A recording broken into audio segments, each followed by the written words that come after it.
દિવાળી, છઠ પૂજા અને આગામી બિહાર ચૂંટણીના માહોલ વચ્ચે સુરતના રેલવે સ્ટેશનો પર માનવ મહેરામણ ઉમટ્યું છે।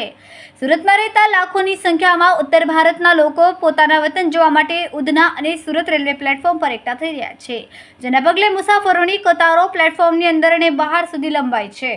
આ હજારોની ભીડને નિયંત્રિત કરવા માટે સુરત પોલીસે પ્રથમવાર ડ્રોન સર્વેલન્સની મદદ લેવાનું શરૂ કર્યું છે।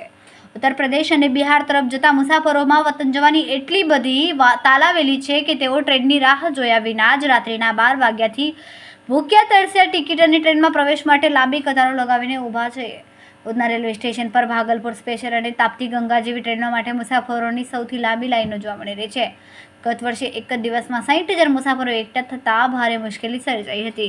ते जोता आ वर्षे पोलीसे सुरक्षा में वधारो कर्यो छे। ताजेतरमां ज पश्चिम बंगाळना वर्धमान रेलवे स्टेशन पर थयेली भागदौड़नी घटनाने ध्यानमां राखीने सूरत पोलीसे आ वखते सुरक्षा व्यवस्था मजबूत बनावी छे। हजारोनी संख्यामां एकत्र थता मुसाफरोना क्राउड मेनेजमेंट माटे रेलवे स्टेशननी बहार होल्डिंग एरियामां खास ड्रोन उडाડીને भीड़ पर सघन नजर राखवामां आवी। આજે ભીડ નિયંત્રિત કરવા માટે મુસાફરો દિવાળીના તહેવારોને ધ્યાનમાં રાખીને લાસ્ટ ટાઈમ જે કેઓસની સિચ્યુએશન થઈ હતી તે ફરીથી ન થાય તેને ધ્યાનમાં રાખીને અને જે આપ જોઈ શકો છો કે હજારોની સંખ્યામાં મુસાફરો દિવાળીના તહેવારોમાં પોતાના વતન જતા હોય છે, તો એવામાં મેનેજમેન્ટ પ્રોપર થઈ શકે એ વસ્તુને ધ્યાનમાં રાખીને સુરત પોલીસ દ્વારા ડ્રોન અને વોકી ટોકી કોમ્યુનિકેશન સિસ્ટમ જેવા અત્યાધુનિક સાધનોનો ઉપયોગ કરીને એક લાઇનબદ્ધ અને એક સિસ્ટમેટિકલી યાત્રીઓનું આવવા જવાનું થઈ શકે તે માટે અમે અહીં સતત પ્રયત્નશીલ છીએ।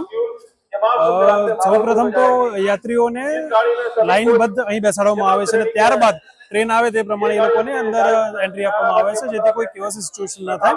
ડ્રોનથી સર્વેલન્સ ચાલુ છે કે જેના કારણે કોઈ પણ પ્રકારની સિચ્યુએશન બને છે તો અમે તાત્કાલિક પહોંચી શકીએ અને એક બાજ નજર રાખી શકાય। હજારોની સંખ્યામાં આવી રહ્યા છે, આપ જોઈ પણ શકો છો।